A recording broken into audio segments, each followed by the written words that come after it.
What is going on, guys? Money Webby here, back again on Friday with a nice 10-game slate here tonight. I got 6 of my favorite plays on the slate, my money 6. So before we get going, slap up that like button if you're ready to go tonight, win some money, have some fire plays in your lineup. So let's try to get over 150 likes in this video. If we could, that'd be amazing. Thank you so much for all the support on the likes in the videos. It really goes a long way.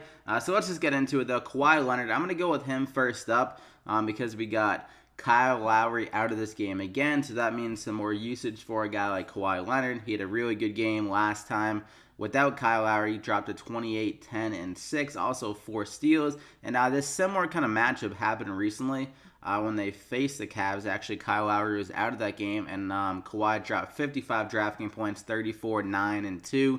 And he has the capability of honestly getting 10 rebounds in this matchup because Serge Ibaka is another guy that's questionable in this game, and if he's out, that could lead to another rebound or two for a guy like KAWHI Leonard. So a really good matchup going against the Cavs. Their defense is not good by any stretch of the imagination, and 9,500 is a nice value for a guy that's going to be kind of having some more work on his back here, and he is like over 50 DraftKings point upside and a better chance of returning value than some of the top guys, I think. So I'm going to go ahead and lock him in there as my first guy. Then I'm going to go with John Collins. He's been consistently amazing recently. I thought he'd have like a little bit of a come down, but it seems like they've just been giving him a ton of work, and he's really good matchups. And he's another good matchup here going against the New York Knicks, a team that is not good defensively down low. They can run a lot of pick and rolls and stuff like that. Like even Devin Booker said, after they played the Knicks, just a pick and roll at Enes Kanter every play.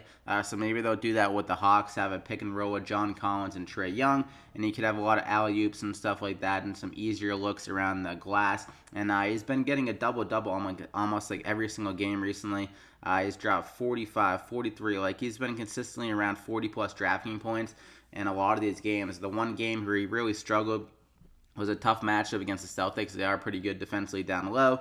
And even last game, he was in foul trouble. In 25 minutes, he dropped 41 DraftKings points. So if he can stay out of foul trouble in this game, get around like 35 minutes, I think he can easily get over 40 DraftKings points again. This should be one of the highest scoring games and also the fastest paced games on the slate. So I'm going to go ahead and lock him in there as my second guy. Then I'm going to just guess that Julius Randle plays tonight. Obviously, it's risky at the moment. They're saying he's a game time call. But hopefully we get some update before lock on him. This is going against his former team, so it gives him the added incentive to go in this game. And then, like with these ankle injuries, normally basketball players can like just put a little brace on it or just like tie the shoes a little bit tighter so it doesn't have that same effect on their ankle. And once they get on the court in the game action, the adrenaline starts flowing through the body, and going against his former team, he'll have the added adrenaline in his body, where I feel like he's going to be good to go here tonight. And if he does play, he's a really good price at 7,500, considering how well he's been playing in the starting lineup with Mirotic on the bench, and now that Mirotic is out, I think Julius Randle can have a huge over 40 DraftKings point game here. He's yet to play the Lakers yet. They did let him go in free agency, so maybe he has that chip on his shoulder in this matchup. Like, I mean, he was really good for the Lakers last year, so I was kind of surprised by that. And the Lakers' defense down low against Kyle Kuzma, that's a mismatch in favor of Julius Randle. So I'm going to go ahead and lock him in there as my third guy. Then I'm going to go with Emmanuel Mudiay in that fast-paced game like I mentioned. Mudiay is a guy that likes to push the tempo, and against this Hawks team, this is going to be an uptick in tempo for the Knicks team. They do run a fairly fast pace, but the Hawks is one of the fastest paces in the NBA. So I think Mudiay can really benefit from that. Last time they played him, he was coming off the bench, but in just 21 minutes, he dropped 24 DraftKings points. So now that he's in the starting lineup, getting around 30 to 35 minutes a game, I think he can have a really solid game and get over 30 DraftKings points to return some good value. And he's shown some really good upside in 2 out of the last 4 games with 52 and 48 DraftKings points, also 39 against the Cavs. Another good matchup here going against Trae Young. So I'm going to go ahead and lock him in there as my fourth guy. And then I'm going to go with Marcus Morris, another guy that is questionable. But he's trending towards him playing here in this game.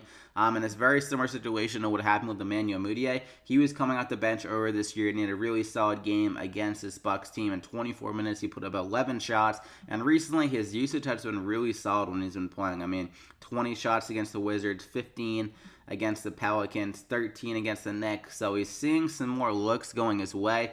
And without Al Horford in this game, and some other like kind of big men banged up. Aaron Baines gone. Tice will probably start, but maybe get like 20 to 25 minutes. And I think Morris will just be leaned on more again offensively. He's been like the second best player on the Celtics team this year behind Kyrie Irving. So they definitely want him on the court a good amount here if he is good to go. And he went through a shoot around this morning, so I'm figuring he's going to be good to go. This is a really big game also for the Celtics going against a Bucks team that is above them in the standings. So I'm going to go ahead and lock him in there as my final guy of the core five. And like I mentioned, without so many injuries with the big men of the Celtics, a guy that's really been looking good is their rookie Robert Williams. I mean, in 24 minutes against the Suns, the guy put up an 8, and 5 blocks. He's been getting a ton of blocks when he's been playing just limited minutes. Like he played 16 minutes against the Hawks and got 5 blocks.